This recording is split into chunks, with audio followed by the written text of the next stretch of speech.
chaos just broke loose in Chicago and nobody saw it coming. While the city was busy celebrating the NFC North title, a silent storm was tearing everything apart from the inside. We're talking about a crisis that could wreck everything we've built this season. A star wide receiver just popped up on the injury report last minute. Another one is already ruled out, and a third is questionable. But that's not even the worst part. Once you hear what's going on with our offensive line, you'll understand why this Sunday in San Francisco could turn into a nightmare.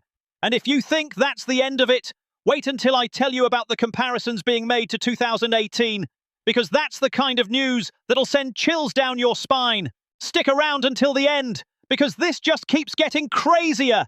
And I need you to drop your thoughts in the comments. Do you think this team can survive what's coming? Smash that like button and subscribe right now, because tomorrow we've got exclusive info that nobody else has.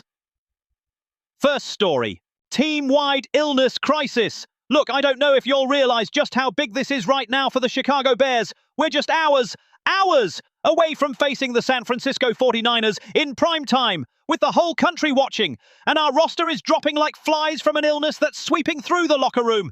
Let me ask you this.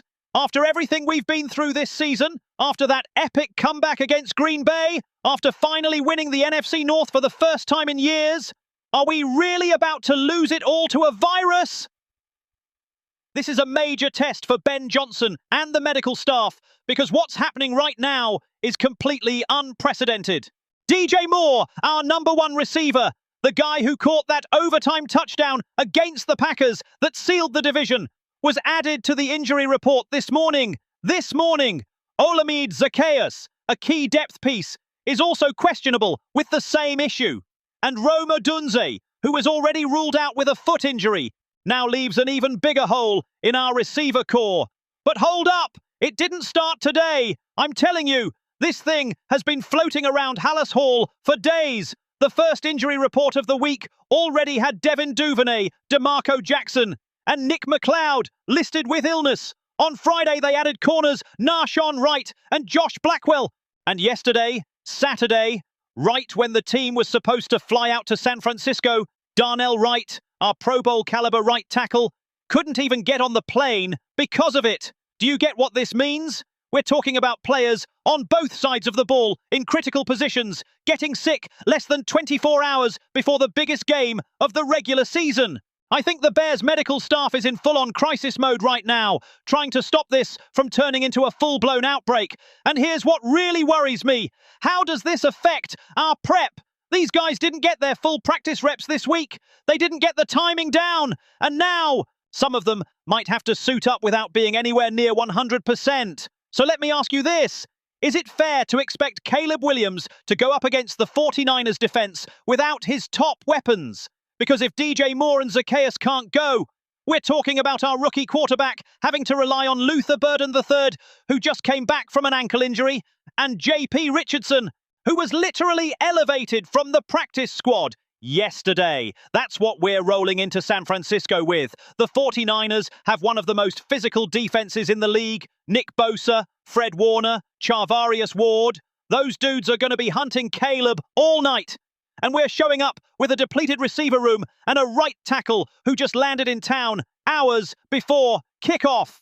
This is the kind of adversity that separates good teams from great ones. The Bears have already shown they can win close games. They've shown they can pull off miracle comebacks. But can they win when everything's stacked against them? When half the roster is sick? When they're playing on the West Coast in prime time? And here's the million-dollar question. How contagious is this thing? Because if more players start dropping during or after the game, we're looking at a situation that could seriously hurt our playoff chances. Remember, we're still in the hunt for the #1 seed in the NFC. We need to win this game, and we need the Seahawks to drop one of their last two. But if we keep losing players to this illness, how are we supposed to compete in January? The timing couldn't be worse. We're at the most critical point of the season, and our team is getting wrecked by something we can't even see. The only silver lining, if you can call it that, is that Darnell Wright made it to Santa Clara.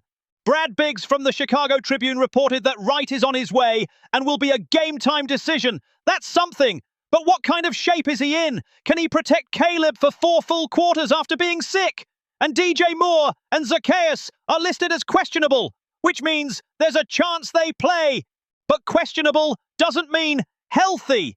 It means they might be at 70 or 80%. And against a defense like San Francisco's, you need to be at 100 or they'll eat you alive. Ben Johnson's going to have to get creative tonight. He's going to need to draw up plays that protect Caleb, give him quick options, and don't rely on receivers winning one-on-one battles all night.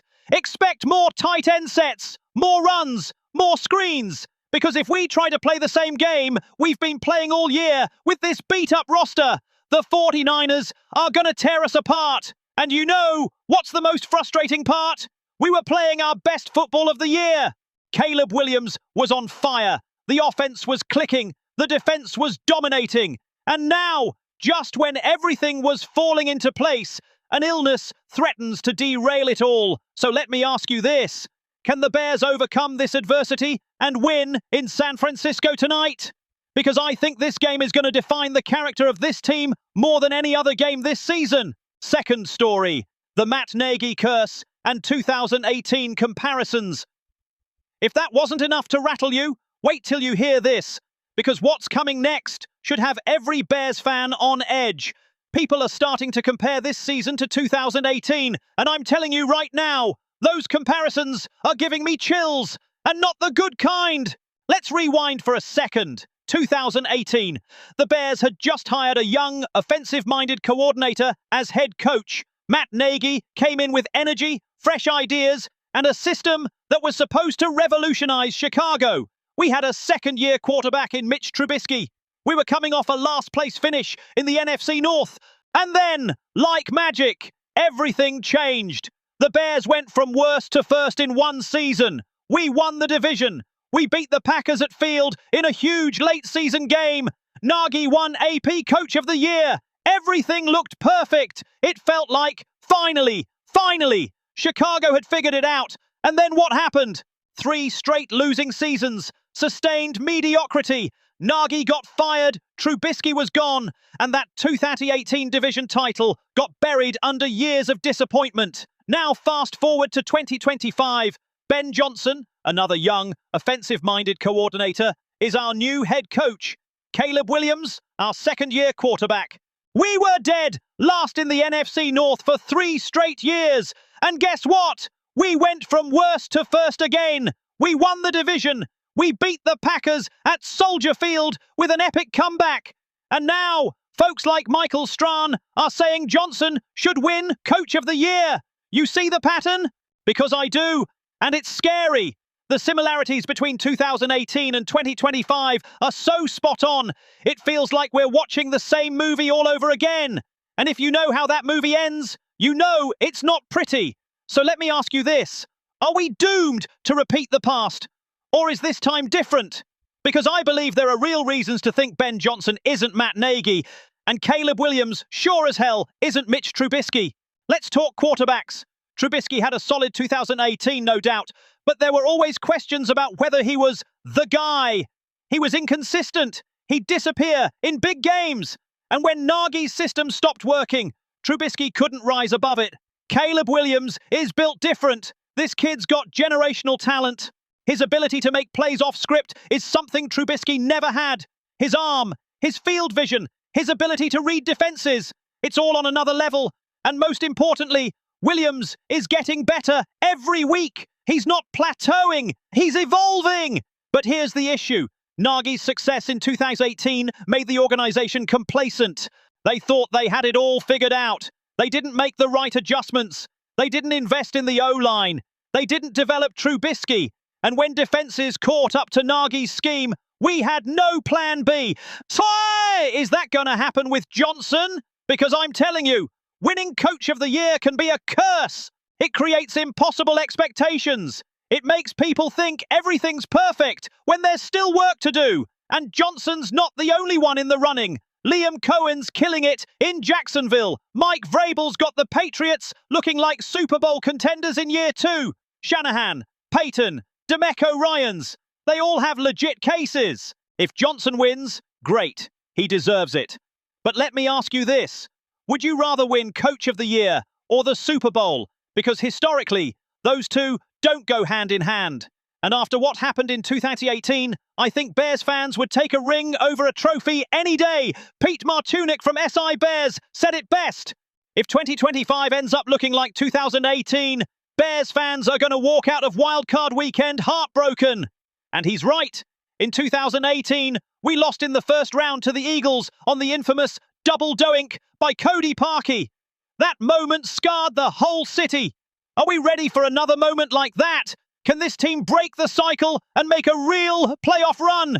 I think they can, but only if we learn from 2018's mistakes. Here's what needs to happen. First, we can't assume everything's fixed just because we won the division. There are still holes. The O-line, while improved, isn't dominant. Our pass rush needs more juice.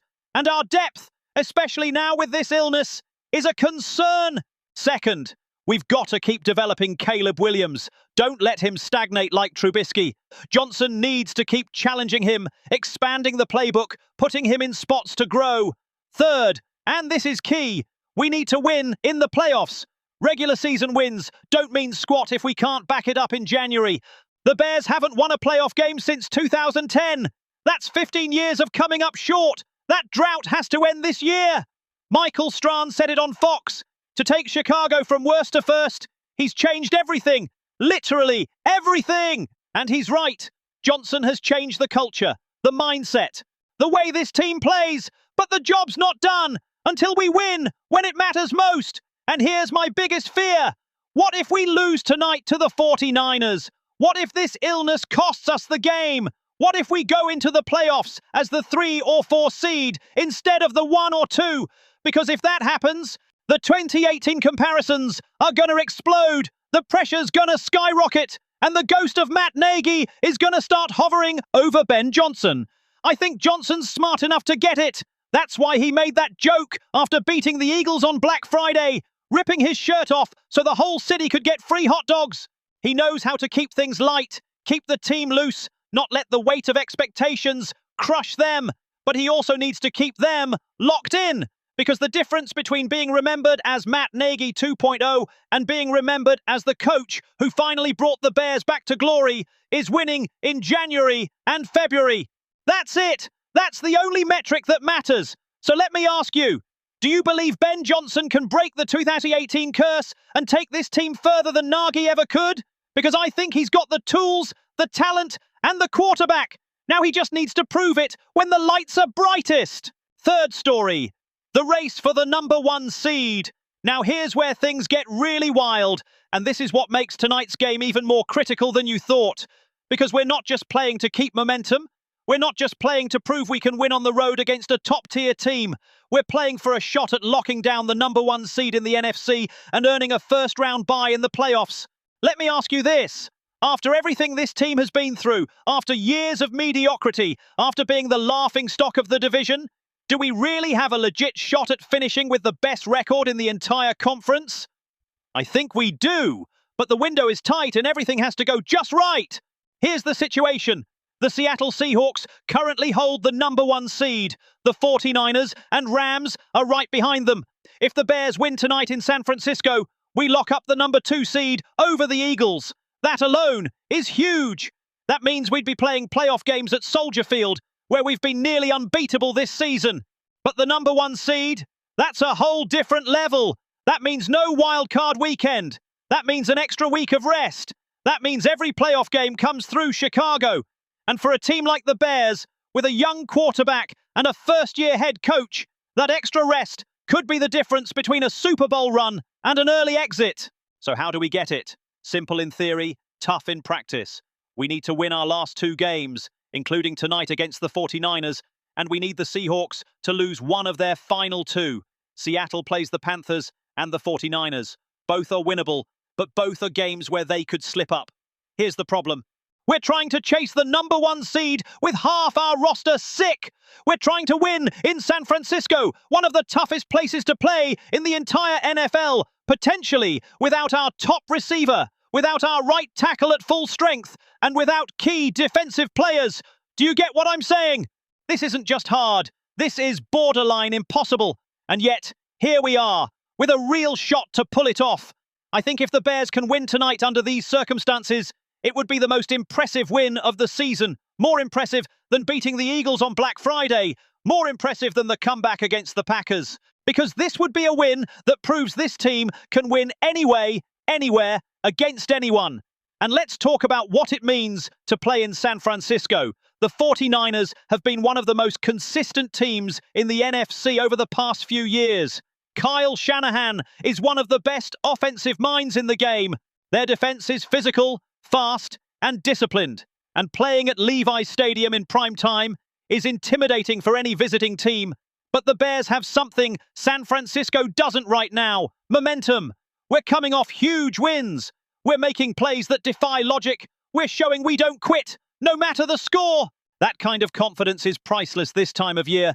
And Caleb Williams, man, this kid is playing like a 10-year vet. The way he handled the pressure against Green Bay, the way he made that overtime throw to DJ Moore, that's not normal for a second-year quarterback. That's special. That's what great ones do. But let me ask you, can he do it again? Can Caleb lead this team to a win without his top weapons? Because if DJ Moore and Rome Odunze don't play or are limited, Williams is going to have to elevate everyone around him. He's going to have to make Luther Burden III and JP Richardson look like Pro Bowlers. He's going to have to be flawless with his decision-making because there won't be any room for error.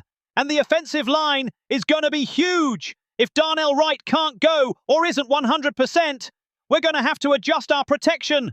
We'll need more chip blocks, more tight end help, more runs to keep the 49ers defense honest. Because if we let Nick Bosa and company tee off on Caleb all night, it won't matter how talented he is. They'll wreck him. On defense, we need our best game of the year. The 49ers have weapons everywhere. We need to pressure the quarterback, cover tight on the back end, and shut down the run. If we let San Francisco get their ground game going, it's going to be a long night. But here's what gives me hope. This Bears defense has been playing with attitude all season. They've been making big plays in big moments. And with Chicago's defensive legacy, with the monsters of the Midway in their DNA, these guys know what it means to wear that jersey and represent this city.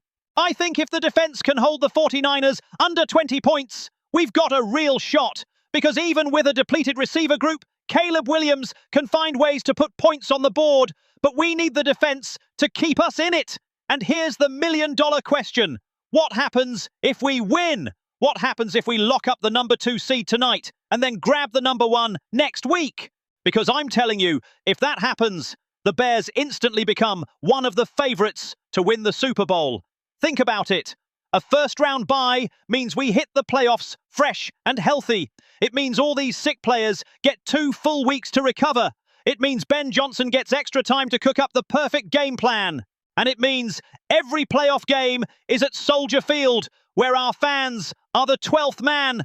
But it also means pressure. It means expectations. It means we're no longer the underdogs. And for a team that's thrived in that role all season, that might be a tough adjustment. I believe this team is ready for that challenge. I believe Caleb Williams is ready. I believe Ben Johnson is ready. And I believe the city of Chicago is ready to finally have a team that can go all the way. But it all starts tonight in San Francisco. It starts with finding a way to win when everything's against you.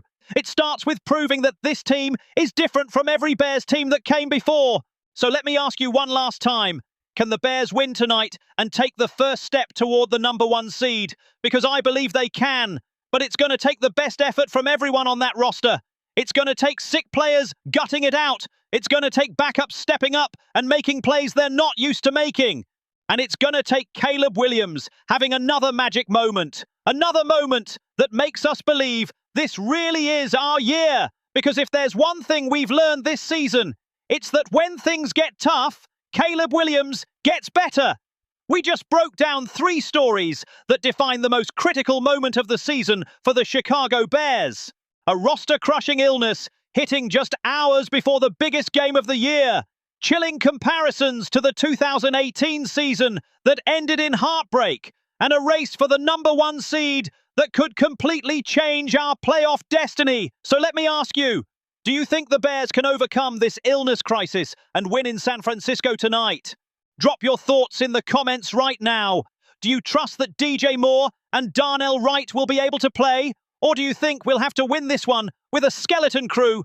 And about those 2018 comparisons, do you believe Ben Johnson is different from Matt Nagy? Do you believe Caleb Williams can take this team further than Mitch Trubisky ever could? Because I do, but I need to know what you think. Let me know in the comments if you believe this time is different, or if we're doomed to repeat the past. And the biggest question of all, do you believe the Bears can secure the #1 seed in the NFC? Do you think we can win our last 2 games and the Seahawks will slip up? Because if that happens, folks, we're looking at a team that could go all the way. But here's the truth. None of this matters if we're not united as a community. This season has been special because you, the fans, have been with this team every step of the way. You believed when nobody else did. You supported when others doubted. And now, when we're closer than ever to something great, I need you to stay locked in. If you're not subscribed to this channel yet, what are you waiting for? We're a family here. We're the voice of real Bears fans who bleed navy and orange. And tomorrow, I'll have exclusive info on what went down in San Francisco. Analysis you won't find anywhere else. And updates that'll change how you see this team. Hit that like button if you believe the Bears are going to win tonight. Share this with every Chicago fan you know. And turn on those notifications. Because when big things happen with this team, and they will, I want you to be the first to know. Remember, this isn't just a football team. This is Chicago. This is our city. This is our identity. And after years of pain, after years of being the punchline of the division, we finally have something special. Let's not let it slip away. Bear down, Chicago. Tonight, we all bleed navy and orange. And no matter what happens in San Francisco, we'll be right here, together, backing our Bears to the very end. See you in the next video with everything that went down in this historic game. Bear down!